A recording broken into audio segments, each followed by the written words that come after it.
ፈተው ከፍተህ እናውራ። ባሳየስ ታቦት አለ ቁርአን ይላል። እኔ አሁን እቀበላለሁ፣ ክርስትና እንቀበላለሁ። አሁን ድጋሙ ክርስትና እንቀበላለሁ። ታቦት አምልኩ ካለ የሚል የለም እኛ ጋር አላህ እንዲህ ነው። አይወልድም አይወለድም፣ አጋርም የለውም፣ ልናጋራው አንችልም። እኔ የጠየቅኩሽ ነው ያለ ይወልዳል አይወልድም አልጠየቅኩሽም። አቡ ናዚር ነው ታቦት የሚባል ነገር የለም ብሎ ነበረ። ከፍ ማለት ነው አንተ የምትሸከመው ሳጥን ማለት ነው። አዳምጡ፣ በቃ ተረጋጋ። እናንተ ተሐድሶ ነህ ኦርቶዶክስ ነህ? እኔ ኦርቶዶክስ ነኝ።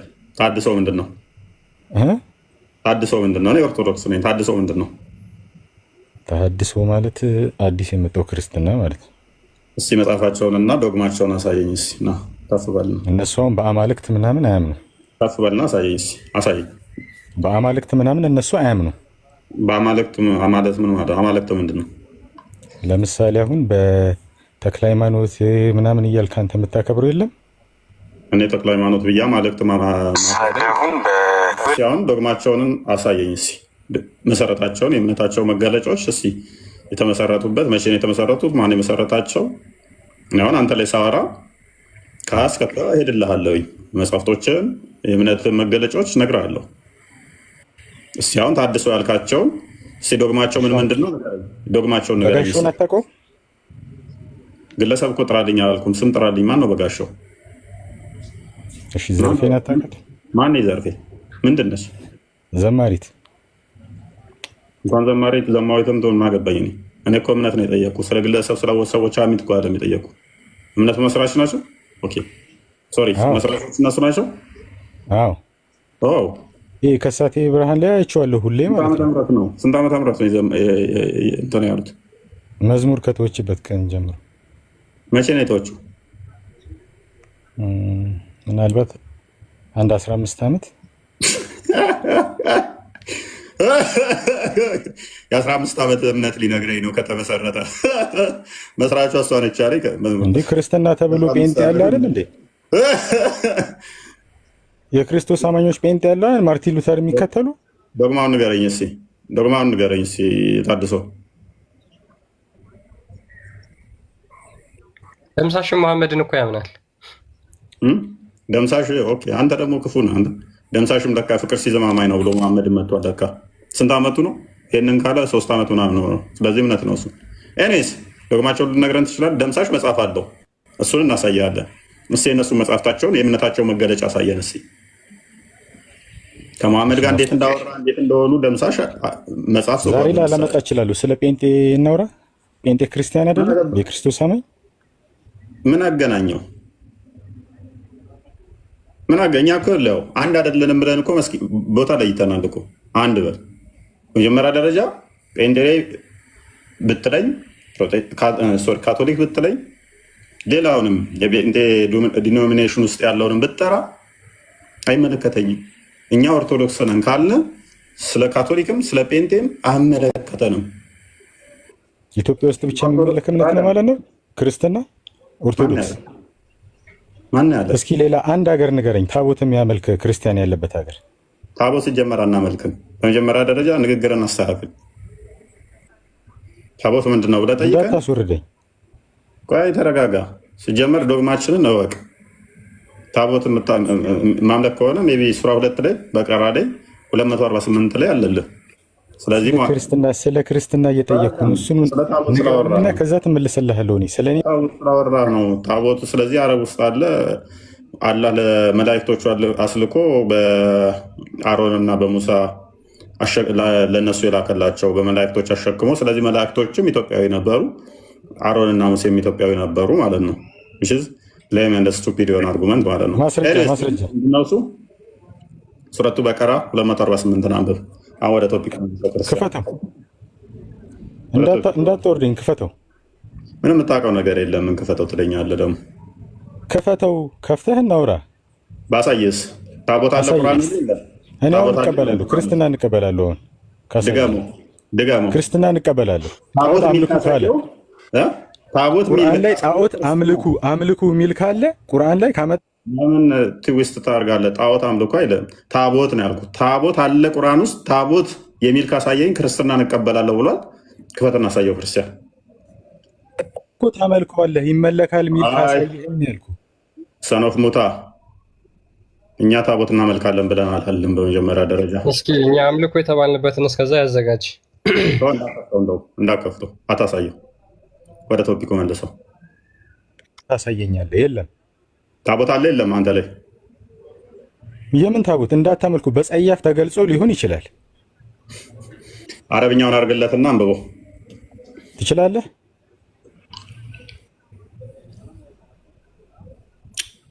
ለመቶ 48 ኦኬ ላ አንብበው ቀጥል። አታሳየው ሙሉን ክርስቲያን ሙሉን አታሳየው። ለምን ግማሽ ቃል ነው እንደሚነበበው? ከዛ ስሙን ገልጾ በጸያፍ ሊገልጸው ይችላል እኮ አልኩ። ነግሬሃለሁ። እያነበብክ ቀጥል። መጀመሪያም ነግሬሃለሁ። በጸያፍ ሊገልጸው ይችላል። እራስህ አንብበው። እንደ አንተ አንድ የከፈትከው ሚለውን ንገረኝ። ኦኬ አታነብም እንዴ? ሚለውን አንተ አትነግረኝም እንዴ? አንተ አንድ የከፈትከው አንብብ። አትሸማቀቅ። እኔ ምን ማድረግ እንዳለብኝ ማእሰው ነኝ። አንተ እስቲ በቃ ለየት ያለውን ቃል እንኳን ንገረኝ እስቲ። ማንበብ ከከበደ ከረዘመብህ ለየት ያለውን አንብብ እባክህ። አልሐምዱሊላህ ለማለት ገባ። ታነብለታለህ ወይንም ትሰባበረዋለህ? ያለ ኮፎ ይታያል። አረበኛው ይታያል። ተባበሩ ይችላል። ማስረጃውን እኮ አንተ እኮ ነው መናገር ያለብህ። ይሄን ይላል ብለህ እኮ መናገር ያለብህ አንተ ነህ። ጣልቃ አትግባ። ባለጌ ሰዎች ከፈር ትሆናላችሁ። አትሸማቀቅ። ቀጥል አንብበው። ማስረጃውን ይዘህ የመጣኸው እኮ አንተ ነህ። የአንተ ማስረጃ ነው። አንተ ነህ እኮ ማንበብ ያለብህ። የለም ብለህ ፈስርልን። ይህን ክፍል አንብብልን። ሰዎችን ለምን ትሸውዳለህ? ክርስቲያኖችን ለማሳመን የምትጠቀመው ነገር ነው እኮ። ክፈተው እስቲ፣ ከፍ አድርገህ ክፈተውና አንተ አንብበው። ታሳያኝ ክርስቲያን። የመጨረሻዋን የመጀመሪያውን መስመር ብቻ ዝቅ አድርገው። ሙሉን አታሳየው። እሷን ብቻ የምር እየሸወዳችሁ ነው። ሙሉን አታሳየው የሚለው ራሱ እኮ እናንተን እየሸወደ ነው። የመጨረሻዋን መስመር አስምርባት። ኖ አረብኛውን ስለማትችሉ ማንበብ ስለማትችሉ የመጀመሪያዋን መስመር የመጨረሻዋን የአትየኩም ታቦቱ የሚለው ላይ የመጀመሪያውን የመጨረሻ ክርስቲያን ለምን አንተ በአማርኛ የተፈሰረውን አታነበውም?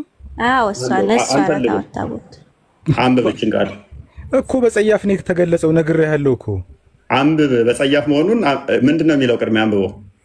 አሁን አንተ ክርስቲያኖች እታች ያሉት የሚሰሙት የሚቀበሉ ይመስልሃል? በጸያፍ ነው የተገለጸው። እንዳታመልኩ ነው የሚለው። በጸያፍ ነው የተገለጸው ይህ ክፍል። አዎ ሪካርድ አድርጉት። ይሄ ታቦትን በጸያፍ ቃል ነው የተገለጸው። አንተ አታነበውም እንዴ? በጸያፍ ካልሆነ ምን እንደሚል አታነበውም? አላነብም። በጸያፍ ነው የተገለጸው ወይንስ አይደለም? እሺ ኢሚሌት እንዴት እንደማደርገው ይኸው ሆም የምጫወትበት ታቦት ይላል። ያው ታቦት ሚል ቃል የለም ቁርአን ውስጥ ብሎ ነበር። አላልኩም? እዚሁ ካድከኝ። አምልኩ ሚል አለ አመጣለሁ አይደል አንተ ያልከው? ይሄው አልወጣኝም። ታቦት እንዴ አላህ የተሸከመው ለሙሴና ለአሮን የሰጠው አንተ ቁርአን ጋም አለ። ስለዚህ ታቦት እነሱ ጋም ስላለ ኢትዮጵያ የሰጠው እኮ ስትል እኮ አምልኩት እንደማለት አይደል እንዴ? ለነሱ የተሰጣቸው ማለት ጎበዝ። እንደዛ ብለህ ኢንተርፕሬት ታደረግ። አላህን ታቦት አስመልኳል እያልክ ነው ማለት ነው። እኔ ያላልኩትን። እናመሰግናለን። አላህ ነው የሰጣቸው ይህንን ታቦት። ወንድማችን ታነብላቸዋለህ። ባለቀይ ኮፍያ ከማንበብ በፊት ፖለቲካ አትስራ፣ አታወርደኝ። ይኸውልህ በስነ ስርዓት አውራ። አላወርድም። እንዴት ኢሚሌት እንደማደርግ ስለማት ማለት ነው። ስኳር ማን ነው የሚተባበረው? ክርስቲያኖች ለማሳመን ነው። አቡ ናስርን ማን ነው የሚተባበረው? አረበኛ ለማንበብ ነው። አንብብለት። እኔ አረበኛውን እሱ ጠጋ አድርገው ላንብብልህ። ሀቂቃ ማለት ነው ታቦት የሚለው ማለት ነው እኛ ጋር ከአባ ነው። አንብቢ። ካባ ነው ታቦቱ፣ ካባ ነው። እናመሰግናለን። ቀጥ ያንብብሽ። ታቦት የሚል ነገር የለም። ታቦትን አንዴ ማለት ነው። እኔ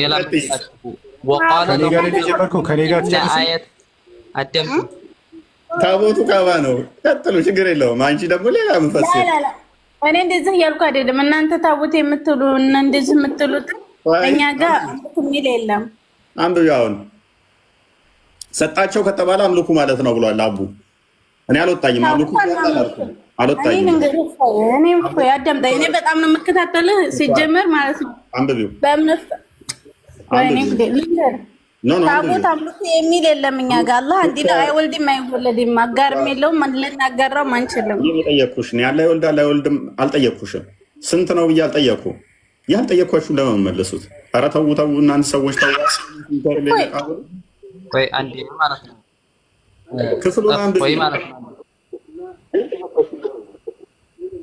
ክፍሉን አንብቡንና ፈስሩት። በቃ እሺ። ለምን አንተ ፖለቲካ ትሰራለህ? የጀመርከውን ርዕስ አትጨርስም እንዴ?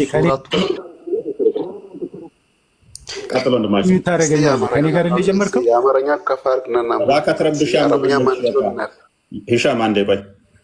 አቡ ሪቴት እያደረገ ነው። ለምን ሚዩት ታደርገኛለህ? ለምን ሚዩት ታደርገኛለህ? ከኔ ጋር እንደጀመርከው ከኔ ጋር ትጨርስም።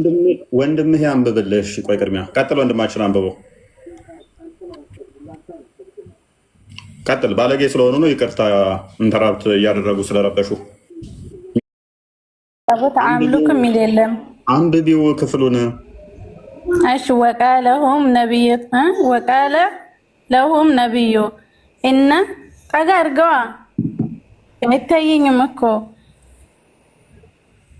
እነቱ አዩ ግን ታቦት ይላል። ታቦቱ ግን አምልኩት እኮ የሚል አይደለም። አንብቢው ጨርሹ። ከዛ በኋላ ምን ይላል የሚለውን እንሄድበታለን። እንዴ ፍዝዝ ያለ ነው። አይነበበኝም እንዴ?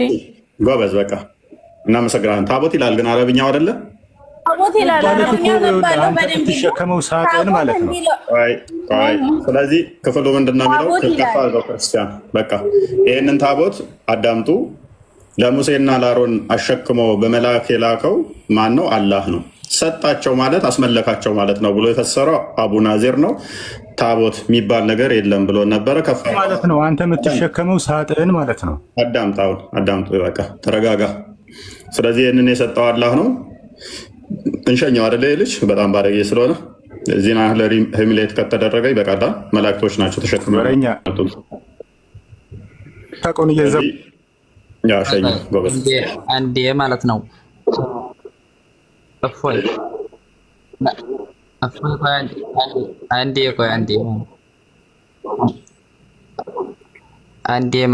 አንዴ ደምጡ መርሐበንሽ ወቃለ ለሁም ነቢዩሁም ኢነ አየተ ሙልኪሂ አንየእትየኩም ታቦትና ታቡት ይለያያሉ ማለት ነው። ታቦት ነው አይደል አንተ ያልከው? ይሄ ደግሞ ምን የሚለው ቁርአኑ ታቡት ምንድነው? ታቡት በአረበኛ ነው። በአማርኛ ምንድነው? በምንም ታስወርዳለህ። ይሄ ነው ደረነ። አንዴ አቡ ኻሊድ አንተ የዝሙት ልጅ ቆይ እኔ ልንገርህ ይኸውልህ ታቦት ፖሊስ ተረጋጋ። ቆይ አንዴ ሌሎቻችሁ እናንተ ታቦት እንደምትከተሉ ነው የሚያወራው እንጂ ታቦት እንደምንከተል እንደሚያወራው። መልካም። ይሄ ታቦቱ የተባለው ምንድነው? እሱ ወንድማችን ቀጥል። መርሐበን። አሁን የዚህን እንግዲህ የምናየው ማለት ነው ከላይ ምንድነው ቁርአኑ እያወራ የመጣው ስለምንድን ነው? እስኪ ከላይ ወደ ላይ ምንም የትም ሄድ አይጠበቅም። ተረጋጋ። መሬት ንካ። የትም አልሄድም። መጀመሪያ አንድ ነገር ስናመጣ ሰበበ ንዙል በዚህ መምጣት አለበት። የትም እንሄዳለን። የፈለግከውን ሙፈሲር ከፍትልሃለሁ። አዝማተ ተረጋጋ። አብሽር። ይሄ ታቦቱ ማንን ነው አሸክሞ የላከው? አላህ ታቦት የሚለው ታቦትና ታቦት ይለያያል እኮ። ይሄ ምን ታቦት ነው የሚለው? አንተ ደግሞ ያልከው ታቦት ነው አይደለ? ማንን ነው አሸክሞ የላከው? አይደለም። ታቦትና ታቦት ምን አገናኘው? አንድ ነው እንዴ? አንድ ከሆነ ማስረጃ ነው። አረብኛው ደግሞ ታቦቱ አለው። ሴሜቲክ ላንጉጅ ነው ወንድማችን። ታቦት የሚለውን ታቦት ብሎ የፈሰረ ማስረጃ ኢብን ከሲርን ክፈተው ክርስቲያን። ኢብኑ ከሲር እኔ አልቀበልም። ኢብኑ ከሲር ኢብኑ ጀሪር አጥበሪን ክፈትና ያለ ኢብን ከሲርን ክፈተው። ኢብኑ ከሲር ሰላም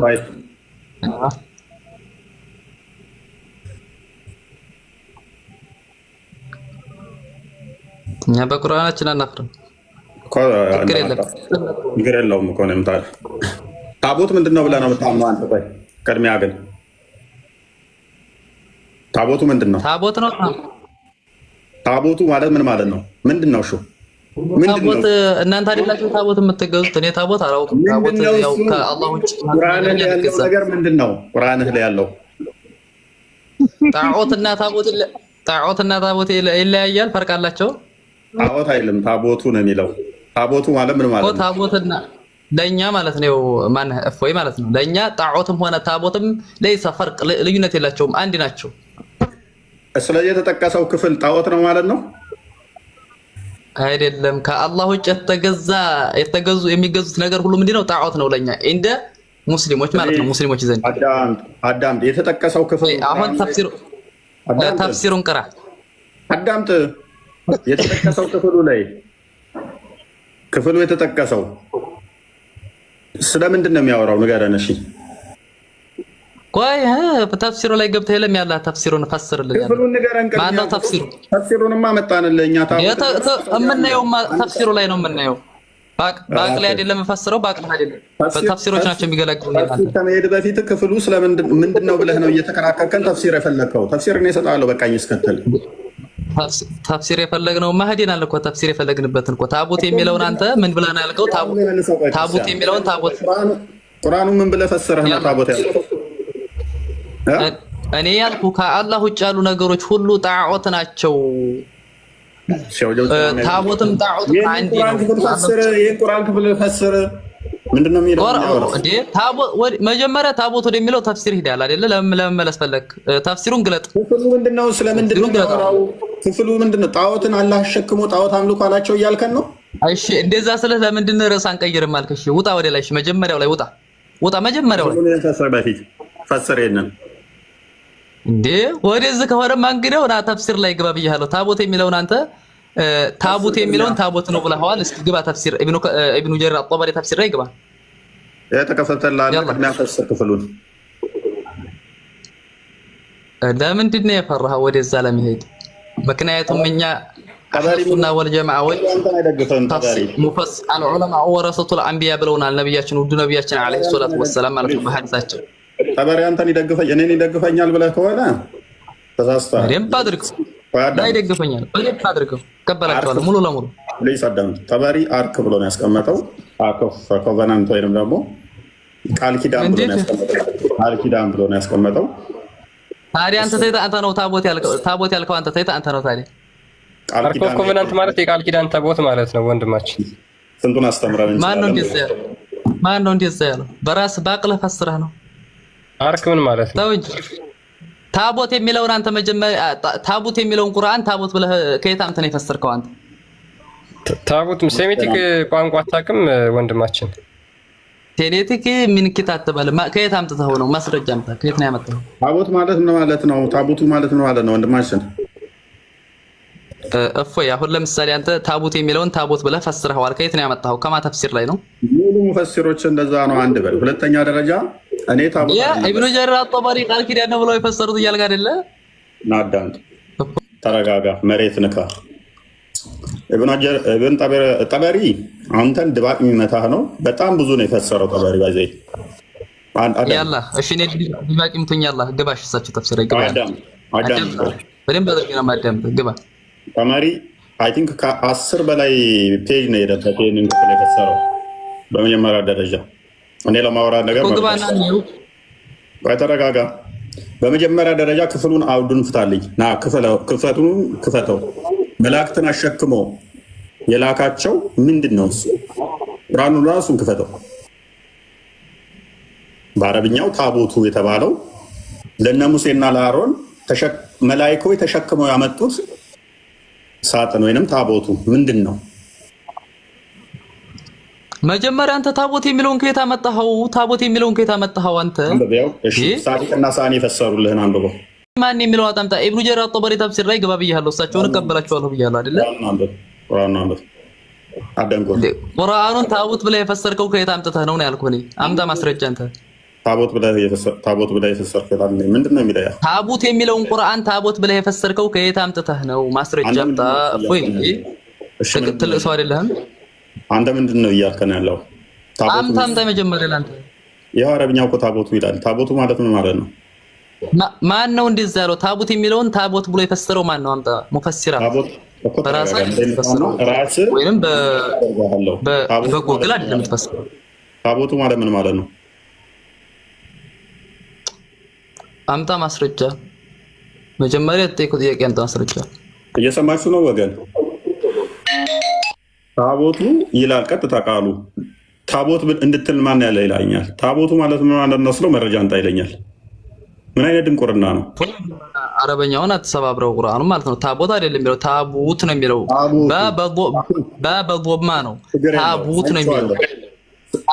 ታቡቱ የሚባል አለ። ታቦት ነው ያልኩህ አንተ። ምንድነው እሱ? አና ይቅርታ ወለት መርሃባን አንተ ወደ ፈስረው። እሺ ምንድነው? አንተ ምን ብለህ ነው የምትረዳው? አንተ መጀመሪያ አምጣ የታቦት ያልከው ማስረጃ የለህም። እሺ የለኝም በልሽ። ምንድነው ብለህ ነው የተረዳኸው? አንተ አይደለም ስትለኝ ምን ብለህ ነው የተረዳኸው? አንተ ያንተ መጀመሪያ ማስረጃ ጠይቄሃለሁ። የለኝም በልና ሀያል እንገርህ ያላ የለኝም በል መስክራ የዋሽኸው ይሄው ቁርአን እኮ ክፍል ታቦት ምን እንደሆነ አላውቅም። ሙስሊም ነኝ ግን ታቦት የሚለው ምንድነው? ለኔ ነገር ታቦት አይደለም የሚለው ሲጀመር ታቡቱ ነው የሚለው። ታቡቱ እሺ ታቦቱ እሺ የቁሙ ታቡቱ ነው የሚለው። ከየት አመጣው እሱ ታቦት ብሎ የፈሰረው? እህት ንገራት። እሺ ለኔ ነገር አንተ መጀመሪያ አምጣ የጠየቀውን አምጣ ማለት እንቁርናቸው ነው። ታቦት የሚለው ከየት አመጣው? ያለው ጠበሪ ላሳይ። ቆይ ከፍቼዋለሁ እጄ ላይ አማርኛው ላይ ይለያል። እፎይ ታቦት ቆይ ተረጋጊ። ጠበሪው እጄ ላይ ያለው ከፍቼው እያየሁት ነው። ያላ ከፈተ። ይሄ ክርስቲያን የሚለው ልጅ ይክፈተው ወደዚህ እያየሁት ይክፈተው። ያላ ከኔ አብሽር እንት አልአምር نحن مستعدون ዝግጁ ነኝ። እኔ አብሽር አይዞህ በፈለከው መስአል ያላ ተረጋጋ። ከኔ የትም አታመልጥም። ምንም አትጩ። ታቦቱ ማለት ምን ማለት ነው? እሱ ፈስር። ይሄ ክፍል ምንድን ነው የሚያወራው? ክፍል አንተ አትጠይቀኝ። የተጠየቀውን መልስ እንጂ ወይ እንት ተው እንጂ ትልሰው አይደለ? የተጠየቀውን መልስ። ሱካር ታዘብሻል ወንድምሽ ለኔ ለኔ በለደል ሀበሽ ንገረን አለኛ። ታዲያ ታቦት ማለት ነው? ወለደል ሀበሽ ክፍሉ ምኑ ምዕራፉ ታቦቱ ይንገራው። ታቦቱ ነው የሚለው አረበኛው። ያትያኩም ታቦቱ ነው የሚለው እና እንባለን እኮ አረበኛው። መቼም አይነግራችሁም እህቴ፣ መቼም አይነግራችሁም። ምክንያቱም ማጭበርበር ስለፈለገ ማለት ነው። እኔ ደግሞ እንደዚህ አይነት ምትመጭ ሰው አይደለሁም። ምክንያቱም ብልግና እና ውሸት፣ ማጭበርበር፣ በአረብኛ ውስጥ መደበቅ እንዲህ ነው ላችሁ እየሸወዷችሁ በህይወታችሁ እየቀለዱ ያሉት። ጠበሪ ይህንን ክፍል ይህንን ተሸክመው ከሄዱ ይላል ጦርነት እንኳን አይሸነፉም ነው የሚለው። ጦርነት እንኳን አይሸነፉም ድል ያደርጋሉ ምናምን ብሎ እንዲቴል ያብራራዋል። አይ ቲንክ 10 ምዕራፍ ያላነሰ ወደ 10 ፔጅ ምናምን ነው ቆይቻለሁ ካነበብኩት። ኢብን ከሲርም ኢብን አባስም ጃለል አስባቡም ዘሆድ ማየት ይቻላል። ታቦቱ በአረብኛው ታቦቱ ይባላል። በእንግሊዝኛው አርክ ኦፍ ኮቨናንት ብለው አስቀምጠውታል። ታቦቱ ነው ግን እኔ አላውቅም ትርጉሙን። በነገራችን ላይ አማርኛው ላይ ምን ብለው እንትን ብለውታል መሰለሽ? ሳጥኑ ብለውታል። እኔ አላውቅም። ሳጥኑ ብለውታል። በአማርኛ ሳጥን ታቦቱ አይደለም፣ ታቦቱ አይባልም። ነገር ግን መላይኮች ናቸው ተሸክመውት የመጡት።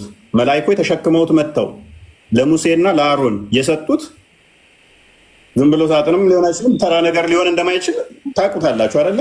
መላእክቱ ተሸክመውት የሚመጡት ታቦቱን ይንገረን። እሺ ማን ነው ወለደ እንትና ይንታና ይንገረን። ቆይ አንተ ይቅርተስ አንተ አስገቡ አቤብ ከስሩና አንበባውና ቀጥል ይባል ስለሆነ መጀመሪያ አንተ ለምን ሚወት ይዘኛለህ? እኔ እያወራሁ እያለሁ ሚወት ይዘኛለህ። ብዙ ጊዜ ሚወት ይዘኛለህ። ምንም እያወራህ አይደለም። ክፍሉ ፈስር። እሺ መጀመሪያ እሺ፣ አንተ ማስረጃ የለህም ለተናገርከው ንግግር? አፈርያለሁ በል ወይንም ዋሽቻለሁ በል። ወላሂ እኔ እነግርሃለሁ። ያላ ክፍሉ እነሱ እኮ እየተከራከረ እኔ እነግራችኋለሁ። የዋሸው ንግግር አለ መጀመሪያ እሱ ማለት ነው። አንቺ ማስረዳት ከጎኑ ተሸትረጅም ምን ችግር አለው? እኔ እነግራችኋለሁ። በደንብ አድርጌ ነው የምነግራችሁ ማለት ነው። እሱ እንዲያለው አይደለም መጀመሪያ እሱ ያለው። አንቺ ማስረዳት እኮ አይጠበቅበትም። አይ ኡስማን ታቦት የሚለውን ታቦት የሚለውን ቁርአን ታቦት ብሎ ፈስሮታል ማለት ነው። ከየት አምጥቶት ነው? መጀመሪያ ማለት የዋሸኸውን አንተ መጀመሪያ አምጣ ማስረጃ ለዋሸኸው። ከዛ አይ የለኝም ካልክ ደግሞ እኔ እነግርሃለሁኝ በአማርኛው እነግርሃለሁ። ስላላ አትችልም። ክፍሉን ቀጥልና አንብብ። አይደለም ስትል መረጃ ስታመጣ ዋሽተሃል እፎ ይባላል። ቀጥል። አንድ አይደለም አንተ የተጠየቀው መልስ ያንተ እፎይ እየተጠየቀው መረጃ መልስ። መረጃ ባላመጣህበት ዋሽተሃል ይለኛል። እንደ ሰውዬ ጤናም የለው እንደ ቆይ አንድ አይደለም። እኔ ሀያ በላይ መረጃ ታቦት የሚለውን አንተ ታቦት ብለህ ከየት ነው ያመጣህ? የፈሰርከው ነው ብለህ አምጣ። ከፍተን ስናሳይ እዛኔ እነግራችኋለሁ በሚያዳምጡት ማለት ነው። ወርዶና ይውጣፉ ምንም ጭቅጭቅ ያስፈልጋል። አባዋርደ ይዲያ ወዲ ተወንካ አባዋር በቃ ጭንቅላት ያላቸው ሰዎች ይዋረድና ይውጣ። ይሄንኛው እንትና ነው አጠበሪ ነው። የማሙ አጠበሪ እሱ የጠቀሰው አርክ ኦፍ ኮቨናንት ወይንም ኮቨናንት ይለዋል። ሙሉ ምዕራፉን አሳያቸው። ማይገዛ ልክስክስ ወራዳ ቆሻሻ ለምን ዋሻለሁ? ወላሂ ዋሻለሁ። አትጫወን ማርከስ ምዕራፉን አሳያቸው። ከስራ ያለውን ስክሪንሾት አድርጉት፣ ስክሪንሾት አድርጉት። ዝቅ አድርግላቸው ትንሽ ሰዎች እንዲያነቡት ዝቅ አድርገው ሊንኩን አሳያቸው። ሊንኩን ከላይ ሊንኩን አሳያቸው። ስክሪንሾት አድርጉና ቼክ ማድረግ አስረዳቸው በስነ ስርዓት። እሱ እኮ እንደዚህ አይሳደብም። አዳምጪ። እንደዚህ አይነት ባለጌዎችና ወራዶች መዋረድ አለባቸው። ከዛ ምዕራፉን አሳየው። ከስራ ያለውን ብዛቱን አሳያቸው። ሱራ 2:248 የከፈት ነው ማለት ነው። ማን ነው? ተፍሲር አልጠበሪ ነው የከፈት ነው። ይሄ ጃሚ አልባይን ፊ ተፍሲር አልቁራን አልጠበሪ በጣም ረጅም ኢንተርፕሬቴሽን ነው። ወደ በዚህ እንኳን ሳይት ወደ ከ10 በላይ ምዕራፍ አለው። ይሄ እችን ለመፈሰር ብቻ ከ10 በላይ በጣም በደንብ ነው ያብራራው። ክፍሉን እንዲተራራቶታል። ኢብን ከሲርንም ሌሎችንም አስባቡንም እናሳያቸዋለን። መረጃ ስታመጣ ታወራለህ ካሁን በኋላ ካቶል ክርስቲያን ያ ምን ይላል? ይሄን ስለዚህ ስለ ታቦት ሲያወራ ምን ይላል? ኢንዲድ ዘ ሳይን ኦፍ ዘ ኪንግሺፕ ኢዝ ዛት ዘ አርክ ዊል ካም ቱ ዩ። ምንድነው ይሄ? አላህ ቃል ኪዳን ያደረገው በምንድነው? በታቦቱ ነው። ይሄም ደግሞ ወደ እናንተ ይመጣላችኋል የሚል ነው። ቀጥታ ትራንስሌት ሲደረግ ማለት ነው። ሶ አሁን ይሄንን ቃል እንኳን ጉግል ትራንስሌት አድርገን ብንጠቀመው ቀጥታ ታቦት ነው የሚለው ቃሉ ማለት ነው። ላሳያችሁ እና በነገራችን ላይ የመጀመሪያው ዋህብያ ነህ አንተ። በጣም እዚህ ቤት ወርደህ ስትወጣ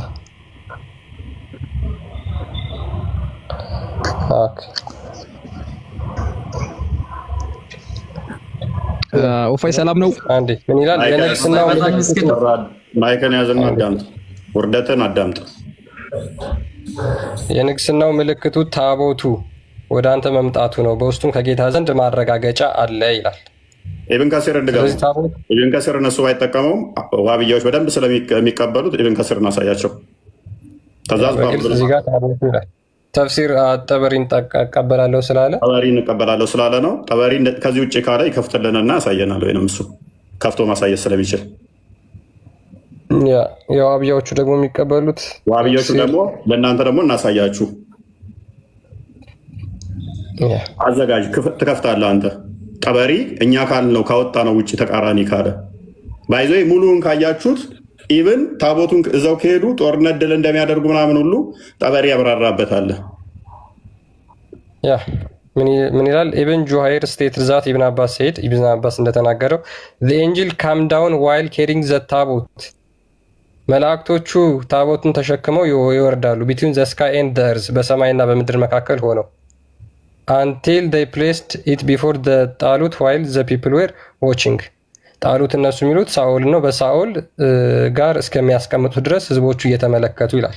ይህን ታቦት ከሰማይ መላእክቶች ተሸክመው ነው የወረዱት፣ መላእክቶች ማለት ነው። ስለዚህ አላህ በመላእክቶቹ ታቦት ተሸክመው ለሙሴና ለአሮን እያስመለከ ነበር እያሉን ነው። ያ አሁን እና ከፍተልና ጠበሪን ክፈታው። ታቦት ይመለካል ያለውን ተታ መጣው። ጠበሪን ክፈታው። ተታ መጣው። ተታ መጣው። ክፈታው። ይመለካል ያለውን ታቦት ይመለካል ያለውን ከየት ነው ያመጣው? ያላ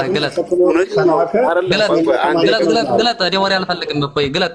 ታቦት ይመለክ ያለው የት ላይ ነው? ይመለክ አሁን ደግሞ ላሽ ይመለክ የሚል ቃል ጋር ሄደ። ታቦትን ተወና አሁን ክፈት እያለ ያመልኩ ነበር እያለ ነው እኮ ከየት ነው ያመጣው እያልክ ነው። ቅድም መጀመሪያ ምን ተናግረሃል? አይመለክም እያሉ ነው ብለህ ተናግረሃል። ታቦትን ሰጠ ማለት አይመለክም። አንተ እኮ ያመልኩ ነበር በፊት እያልክ ነበር አይደለ? ከየት አመጣኸው? አረ ያደረቅ ነው። በእናትህ በኢየሱስ ስም ምን አይነት ድንቁርና እንዳለባቸው ይው ወይ ወላሂ ፖለቲካ አትስራ። ፖለቲካ ነው እየሰራህ ያለው። ምናልባት ትንሽ ተከታዮች አሉ መሰለኝ እነሱን እያታለልክ ነው ያለው። ታቦት ይመለካል አይመለክም አይደለም። ታቦት አይደለም ያልከውን ቻሌንጅ አድርገን አሁን ውርደትን እኮ ነው ያከናነበ። ጤናም የለው እንደ ሰውየው ታቦት ይመለካል። ቆይ ተረጋጋ። ይመለካል አይመለክም የመጣው ታቦትን እሱ ሰጣቸው ማለት አስመልኳል ማለት ነው። አንተ ባልክ ለምን ያላሉትን ይዘባርቃል? ልጅ ሲያነብ ያመልኩ ነበር በፊት እያለ ለምን ይዘባርቃል? እሺ ያላሉትን እነሱ እንዴ አጣሞ ለምን ይፈስራል? ያመልኩ ነበር ያለው እናንተ ባላችሁት ነው። ታቦትን እሱ ሰጥቷል ማለት የት ላይ ነበር ያመልኩ ነበር ያለው? እኛ የት ላይ ነው ያመልኩ ነበር ያለው? አምጣ ማስረጃ ግለጥ። እናመሰግናለን። ከሰሩ ቀደም ብሎ ተናግሯል መሰላችሁ? ቀደም ብሎ ተናግሯል። አይ ታቦት አታምልኩ እያለ ነው እንጂ የሚሆነው ቁርአን አንተ ባልከው አይደለም ብሎ እየተናገረ ነበር። ነገር ግን መላእክቶቹ ከሰማይ ወርደው ያንን ታቦት ተሸክመው በሳውል ፊት ለፊት ህዝቦቹ እያዩት አስቀመጡት ያንን ታቦት። ስለዚህ ቀደም ብሎ ተናግሯል ይሄ ወንድማችን። አይ አታምልኩ እያለ ነው አላህ እንጂ ሌላ ነው፣ እናንተ የተረዳችሁት ሌላ ነው ብሎ ተናግሯል። ማለት አስመለከ ማለት ነው አለ። ታቦት ሚል ቃል የለም ብለው ነው የሸመጠጡኝ። በመጀመሪያ ቁርአን ላይ የመጀመሪያው ታቦት ሚል ቃል የለም ብለው ሸመጠጠ። ታቦት ሚል ቃል ሲመጣበት ደግሞ ያኛው ምን አለ? አይ እሱ እየተቃወማቸው ነው አለ። እንግዲህ ታቦት አታምልኩ እያለ እየተቃወማቸው ነው ሲል እንግዲያውስ ታቦቱን አሸክሞ በመላእክት የላከው አላህ ነውና ታቦት ጣዖት ነው ብለህ ከፈሰርክ አላህ ጣዖት አስመልኳል ማለት ነው እያልኩኝ ታቦትን ላከባቸው ማለት ሰጣቸው ማለት አስመልኳል ማለት ነው አለ። ከዛ ታቦት የሚለውን ደግሞ ማን ነው ታቦት ብሎ የፈሰረልህ? ታቦት አይደለም ታቦቱ የሚለው ታቦት አይደለም ብሎ ገገመ። ረጅም ሰዓት እንደውም ተከራከረ። አይታችሁ ነበር። ኢማም ጠበሪ እንደዛ አላሉም አለ። ኢማም ጠበሪ እኔ ከዚህ በፊት ሙሉን አንብቤዋለሁ ታሪኩን ከዓመት በፊት ማለት ነው። ስለ ታቦቱ ምን ያህል እንደፈሰረ በደንብ ስለማቅ ዲቴል አብራርቶ ነው የፈሰረው። ታቦቱ አሪፍ እንደውም ድል ማድረጊያ እንደሆነ ሁሉ ተናግሯል።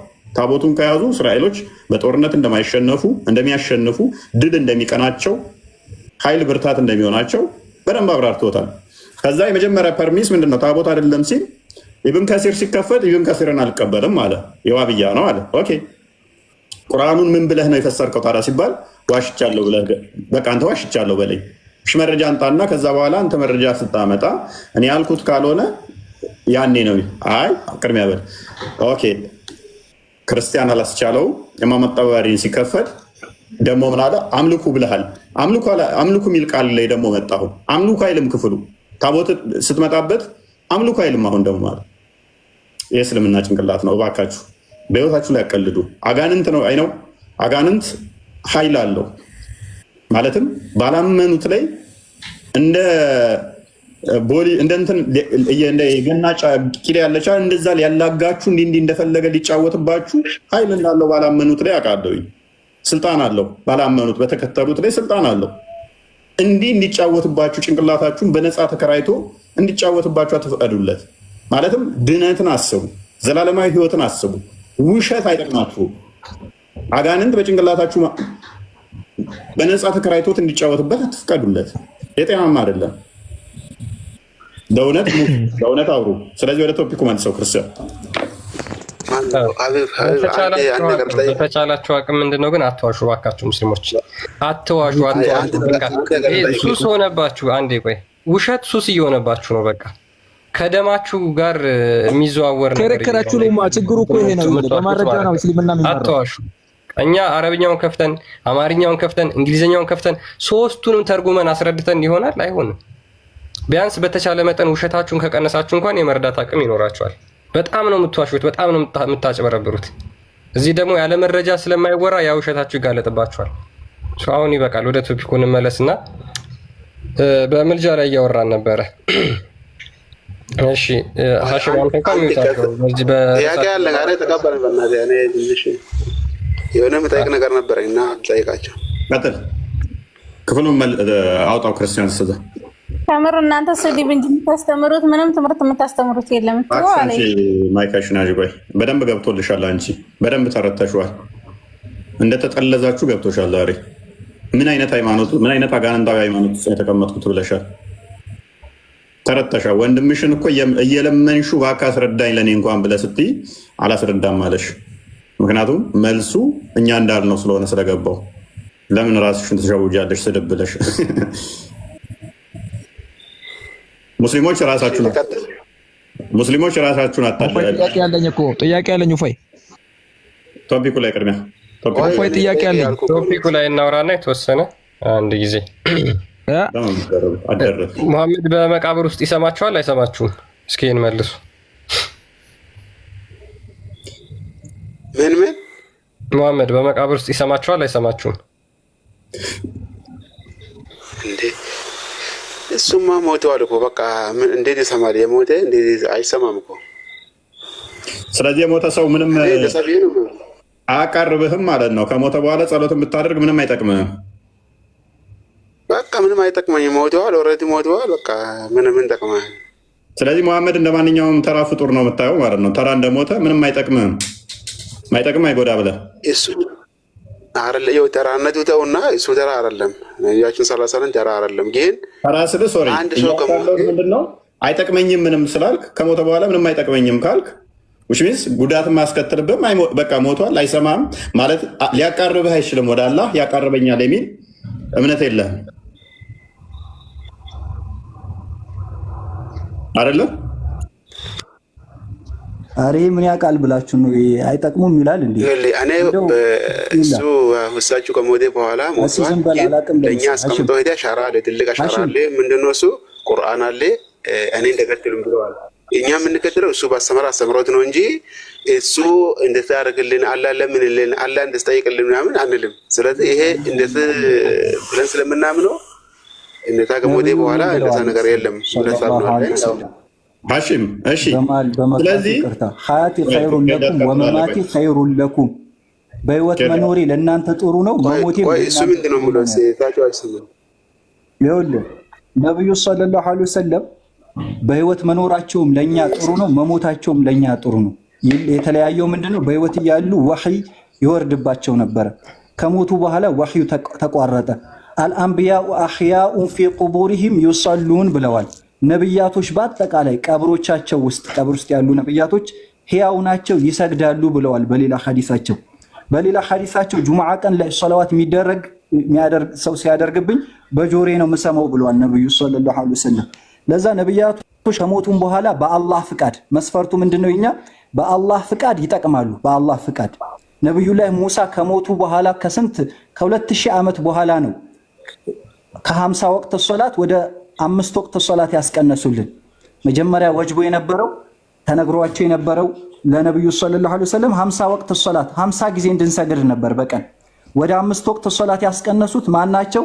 ነብዩላህ ሙሳ ናቸው፣ ሰማይ ላይ ተገናኝተው። ለዛ ነብያቶች ይጠቅማሉ። ከሞቱ ከሺህ ዓመታት በኋላ ጠቅመውናል። ግን በአላህ ፍቃድ ነው፣ በራሳቸው አይደለም። ከራስ በራሱ ማንም በራሱ ማለት በራስ ሲባል የመፍጠር የሆነ መጥቀምን ከፈጣሪ ውጪ የሚጠቅም የለም። አማ ግን ሰበብ የመሆን ምልጃ፣ ሸፋዓ የመሆን የማማለድ የመሆን በአላህ ፍቃድ ነብያቶች፣ ሷሊሖች፣ ዑለማዎች ይጠቅማሉ። በአላህ ፍቃድ አላህ ጥቀም ያለው ሁላ መላእክቶችም አላህ ጥቀም ያለው ሁላ ይጠቅማሉ ነው። ይሄ ነው የእስልምና እይታ። ስለዚህ ይሄ እናንተ እይታ ነው።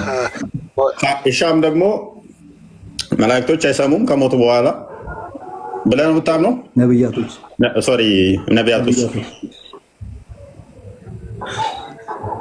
አሁን ኡስታዝ ያለ ሸሃጅ ያለ ቢያንስ ነብያቶችን ዱዓ ብናደርግላችሁ ሻፊዓ ሆናሉ ነው። ይሄ ደግሞ እንጃ ለሳ አይመስለኝ ማለት ዱዓ ብናደርግላቸው ሳይሆን እነሱን ያቃርቡናል ብለው ያምናሉ። እነሱ አንተ ዋብያ እንደመሆነ የነቢያቶችንም ያቃርቡንም ብለው የምታምነው እንደዛ ከሆነ በቀን 5 ጊዜ የምትሰግደውን እንኳን ከ50 ወደ 5 የመለሰልህ ሙሳ ከሆነ ማለትም ለሙሐመድ ከነገረው በኋላ ሙሐመድ ተመላልሶ ወደ 5 ያስቀንሶታል አልክ 50 አለ እሱማ ያው ይሄ ነብያቶች ስራ ነው። የነብያቶች ስራና የኛ ስራ እኮ አንድ አይደለም። እነሱ የተለየ ስራ ነው። ስለዚህ ከሞቱ በኋላ አይጠቅሙም እንዴት ትላለህ ታዲያ?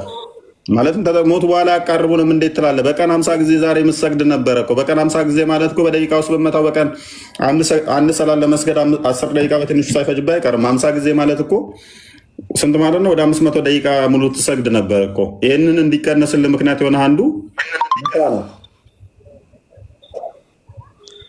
ስለዚህ ሙሴ ነው ማለት ነው። አይ እኔ እንኳን እንደዛ ስላላወቅኩ ነው እንጂ ግን አንድ ሰው ከሞተ እኔ እነሱ እንደሰው መስሎኝ ነው። እኛ ከሞተን በኋላ ያው ለነሱ ሰዎች ዱዓ ብናደርግም አይቀበሉም። ዱዓችንም ያው አላህ ብቻ እንደምናደርግ ነው ማቆኔ በመሐመድ ላይ ሰለዋት ታወርዳለህ አይደል? ኦኬ ሰለዋት ስታወርድለት እንቀጥልፍ። ሰለዋት ስታወርድለት ይሰማሃል ወይስ አይሰማህም? እሱማ ያው ይሰማል ተብለዋል። አዲሱ እንደሚሰማ ነው አዲስ ላይ ያለ እና በምን ባን ነው የሚሰማ? በአላህ ያው በተመልኩ መስለኝ የሚደርሰው እንደሚሰማ ነው ይደርሰኛል ብለዋል ማለት ነው። ባዲ ታዲያ እንደዛ ከሆነ ለምንድን ነው እሱ አይጠቅምም? የሚሰማህ እንደዚሁ ምን እንዲሁ የመስማት ናፍቆት ስላለበት ነው እንዴ? ወይንስ አንተን ሊጠቅምህ ነው? ማለትም አንተ እሱ ላይ ሰላት ስታወርድ አላህ ደግሞ ለአንተ 10 እጥፍ ነው ምናምን ይሰጣል። 10 እጥፍ ሰላት እንትን ይልብሃል። ትንሣኤ ቀን ያው እንደ ሳነት የሚያርጉ ሰዎች ትንሣኤ አይደለም አሁን ሞቶ ነው እንጂ አሁን ሞቶ ሰላም ስትለው ራሱ ሰላምታህን ይመልሳል።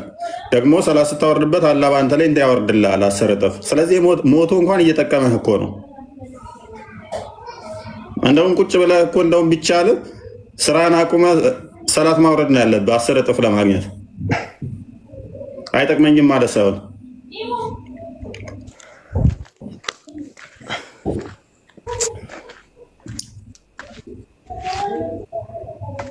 ኦኬ መሐመድ።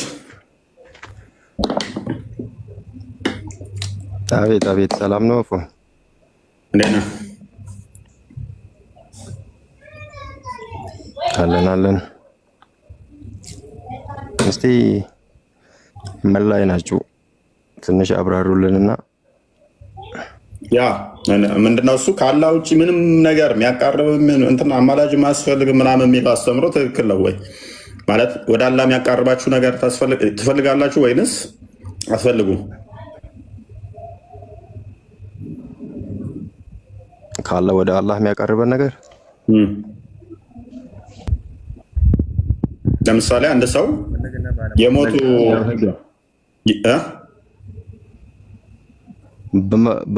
በመፈለግና ባለመፈለግ ሳይሆን ወደ አላህ የሚያቀርበን ነብይ እንደሆነ ማንም ያሰው ያውቃል። ኦኬ ከነብዩ ውጪ አላህ ከነብዩ ውጪ ሊያቀርብ ይችላል? ከነብዩ ውጪ ምንድን ነው የሚያቀርበው? ሌላ ምንም ያቀርብ የለም። ለምሳሌ ስራ ያቀርበ ስራ ነው። ስለዚህ ስራ ነው። ኦኬ ስራ ሊያቀርብ ይችላል። እሺ ሌላስ እንደው ቅዱስ የሆነ ወይንም ደግሞ በሃይማኖቱ ጠንካራና የተሻለ የሆነስ ሊያቀርብ ይችላል አይችልም? ያው ትንሣኤ ቀን አማላጅ ይሆናል ቁርአን። ኦኬ እነዚህ ነገር ነው መልካም ስራዎች እና ነገር ናቸው ነው ወደ አላህ የሚያቀርበው ሌላ ነገር። በትንሣኤ ቀንማ ሸሂድ የሆኑትም እንትን ይሆኑሃል አለ ሸፋ ይሆኑ እንትን አማላጅ ይሆኑሃል አይደለ? እስከ 70 ምናምን ቤተሰቦቻቸው ሊያማልዱ እንደሚችሉ ይናገራሉ አዲሳቶች።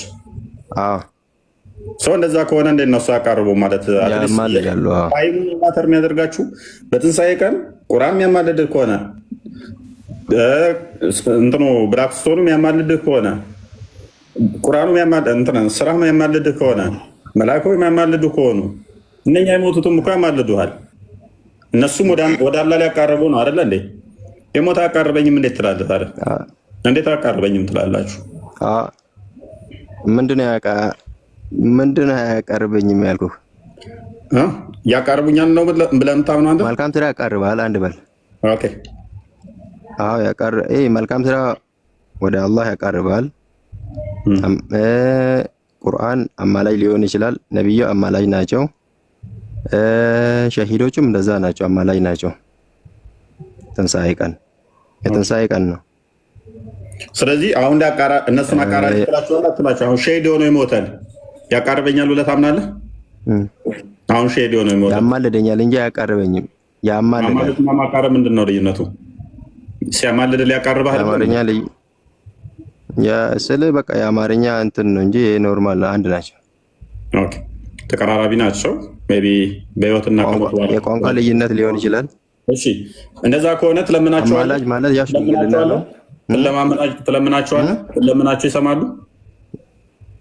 ማንን? ልዘይራቸው ትችላለህ ምናምን እንደዛ እነኚህ አሁን ለምሳሌ ሸሂድ ሞተ በእምነት በጣም የተከበረና ትልቅ ቦታ የተሰጠው ቢሆን ልትማመናቸው ትችላለህ? እነሱም መለመን ነቢዩን መለመን አይቻልም። ሸሂዶቹን ሳይሆን ነቢዩን እነሱ ቀጥታ መለመን ሳይሆን ያቃርቡኛል ብለህ እነሱን ሪፈር ማድረግ ትችላለህ?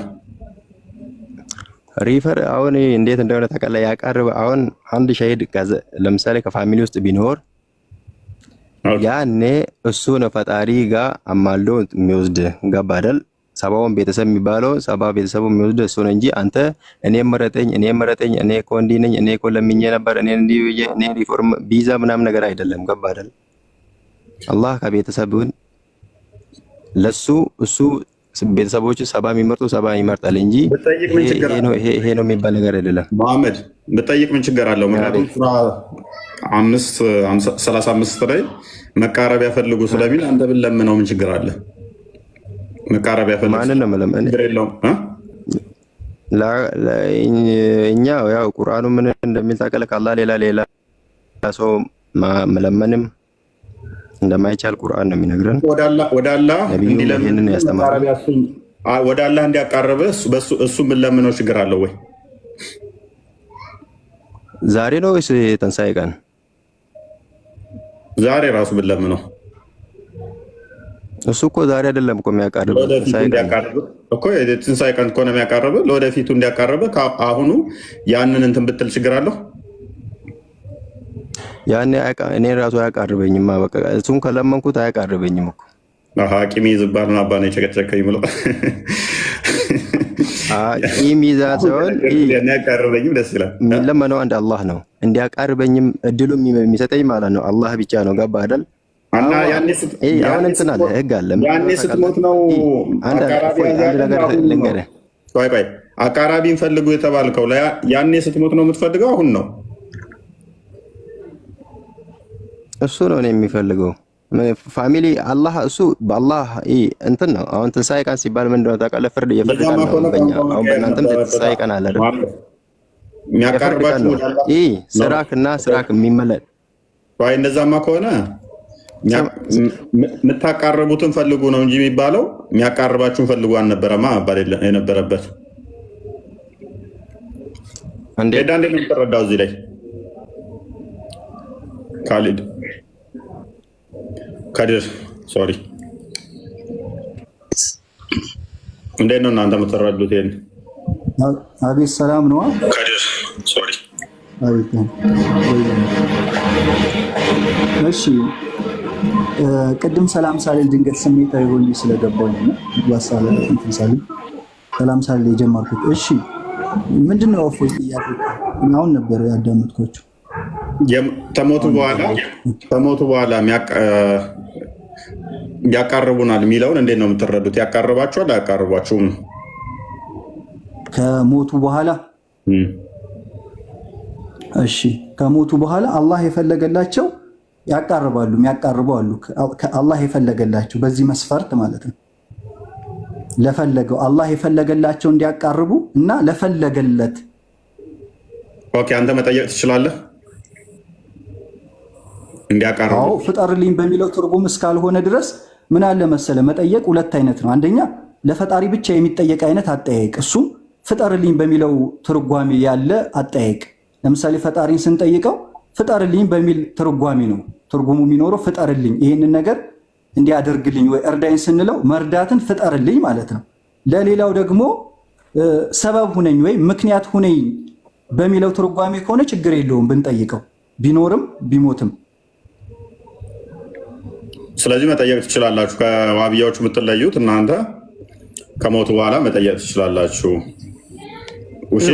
አዎ ያ በዚህ ጉዳይ ላይ አሁን ሶስት አይነት እይታ አለ። አንደኛው የመፍጠርን መጠየቅ ለሌላውም ይቻላል የሚሉ ይሄ ስህተት ነው። እንደኛ የመፍጠርን መጠየቅ ማለትም አንድን ሰው ወይም አንድን ነብይ ፍጠርልኝ በሚለው ትርጓሜ መጠየቅ አይቻልም ነው የምንለው፣ ፍጠርልኝ በሚለው ትርጓሜ። ሁለተኛው ደግሞ አይ ሰበብ ሁነኝ ምክንያት ሁነኝ ሰበብ ሁነኝ የሚለውም ቢሆን አይቻልም የሚሉ አሉ። እሱንም ስህተት ነው የምንለው። መካከል ላይ ነን እስልምና። ማለትም አንድ ነብይ ወይም አንድ መለክ ወይም ደግሞ አንድ ዓሊም ወይ አንድ ሸሂድ በአላህ ፍቃድ ምክንያት ሊሆነን ይችላል። ለምሳሌ ነብዩ ሰለላሁ ዐለይሂ ወሰለም ቀብር ዘንድ መጥተው የጠየቁ ሰሃባዎች አሉ። ዝናብ ጠፍቶ ረሱላችንን ሰለላሁ ዐለይሂ ወሰለም የጠየቁ አሉ። እና አህመድ ሪፋዒ ደግሞ አሉ እጃችሁን አውጡልኝ ያሏቸው። ብዙ አይነት ነገር አለ።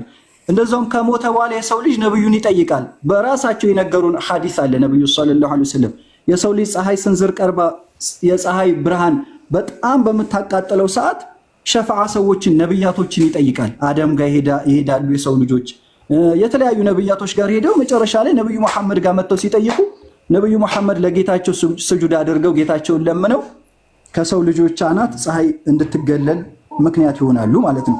ለዛ ሰው ነው መጥቶ የሚጠይቃቸው ነብያቶችን። ያ ማለት ተፈጥራላችሁ ማለት አይደለም ማለት ያ እሱን እረዳለሁ። ምክንያቱም በእኛም ያማልዱናል ብለን ስለምናምን ነው ማለት ነው። ቅዱሳኖች ያማልዱናል። በእኛና በእናንተ መካከል ደግሞ በእኛና በእናንተ መካከል ያለ ደግሞ ግልጽ ሊደረግ የሚገባ ነገር እኛ ያማልዳሉ ስንል ይፈጥራሉ በሚለው ትርጓሜ አይደለም። ማለትም ከራሳቸው ለራሳቸው ለፈለጉት ሁሉ ያማልዳሉ ማለት አይደለም። መስፈርት አለው። ለምሳሌ አምኖ ለሞተ እንጂ ማማለድ አይችልም። የትኛውም ነብይ ከሞትን በኋላ ባለው ህይወት ላይ ከሞትን በኋላ ጀነትና ጀሃነም ሊገባ ሲል አምኖ ለሞተ ወንጀሉ ስለበዛበት ምልጃ ሊያደርጉለት ይችላሉ እንጂ ለምን ሸፋዓቲ ለአህሊል ከባኢሪ ሚን ኡመቲ ብለዋል። የኔ ሸፋዓ የኔ ማማለድ የሚሆነው ትልልቅ ወንጀልን ለሰሩ ሙእሚን አምነው ለሞቱ ሰዎች ነው ብለዋል። አምኖ ካልሞተ ግን ነብይም ቢሆን የነብይ ልጅ እንኳን ቢሆን አያማልዱትም። እኛ ጋርም ያለን አቋም ይሄ ነው። አክቹዋሊ ምንድነው እሱ እኛ የምንረዳው ምንድነው የእኛን ለማስቀመጥ የሞከርኩት ያሰብኩት ምልጃ ከእናንተ ጋር ብዙ ቶፒክ የሌለኝ ምንድነው እሱ ነቢያቶችም ሆኑ ቅዱሳኖች መላእክቶችም ይራዳሉ ብለን እናምናለን። ቅዱሳኖች ከሞቱ ወዲያ ነቢያቶች ከሞቱ በኋላ የማያውቁ የማይሰሙ የማይለሙ ጀስት ቅጠል ከዛፍ ላይ ወድቃ አፈር ስትሆን በስብሳ አፈር እንደምትሆነው እነሱም እንደዛ ሆነው ማይሰሙ ማይለሙ እንደዛ ናቸው ብለን አናምንም። ይሄ ስጋችን ነፍሳችንን አንቆ የያዘ ነው፣ ወጥመድ ነው። ስጋችን ስሜት አለው። ይሄ ስጋችን ነፍሳችን በስሜት ውስጥ ታጭቃለች። የኑሮ ውጣ ውረድ ራሱ ነፍሳችን በዛ እንድትጨነቅ የሚያደርጋን ነው። የስጋ ፍላጎቶች አሉ ነፍሳችን የሚያስጨንቅ። ልክ ይሄ ሲላቀቃት ነፍሳችን በደንብ እውቀት አይለያትም። ስለዚህ በደንብ ያውቃሉ ከሞቱ በኋላ። ለዚህ ነው ሐዋርያው ቅዱስ ጳውሎስ አሁን እንደ ሕፃን አውቃለሁ፣ ያኔ ግን ልክ መስታወት ፊት እንደማይ በደንብ አውቃለሁ ይላል። ስለዚህ እውቀት በደንብ ሲሞቱ ጭራሽ በደንብ ይገለጥላቸዋል እንጂ አያውቁም ብለን አናምንም። ስለዚህ የሚያውቁ ከሆነ ደግሞ ለህዝባቸው ለአማኝ ለሆነው ነው፣ አማኝ ላልሆነው ካልሆነማ ምኑን ያማልዱታል? አስቀድሞ ነው አማኝ ካልሆነ ለሚደርስብንም ሆነ ምሕረትንም የሆነ ነገር ስንጠይቅ ይራዱናል፣ ጸሎት ያደርጋሉ አብረውን፣ በዛ ሰበብ እንትን ይላሉ ብለን እናምናለን። ኤኒዌይስ ይሄንን ከመፍጠር ጋር በፍጹም የሚገናኝ አይደለም። በራሳቸው ምንም የሚያደርጉት ነገር የለም። በእኛ አስተምረው በራሳቸው አይደለም የሚያደርጉት። ነገር ግን በእነሱ ላይ በቅዱሳኑ ላይ አድሮ እግዚአብሔር ሊሰራ ይችላል ብለን እናምናለን። በቅዱሳኑ ላይ ተአምሩን ሊገልጽ ይችላል። ለምሳሌ ከላይ የሚባለውን ቅዱስ በሱ ለምነን እንዲያቃርበን ልንጠይቅ እንችላለን። በዛ እግዚአብሔር እንዲያሰጠን ሊያደርግልን ይችላል። ግን ይህንን ዋሃብያዎቹ ብዙ ጊዜ ኮንዶማይን ስለሚያደርጉት ልዩነቱ በደንብ ማወቅ እንትን ስለፈለግኩ ነው። አንድም እኔስ ምንድነው ክርስቲያን ተወሰነ አሳየውና ዩቱብ ላይ ማየት መከታተል የምትፈልጉ ዩቱብ ላይ ያለን ቀጣይ ሞሮፍ ዩቱብ ላይ ልንገባ ስለምንችል ሰብስክራይብ ላደርጋችሁ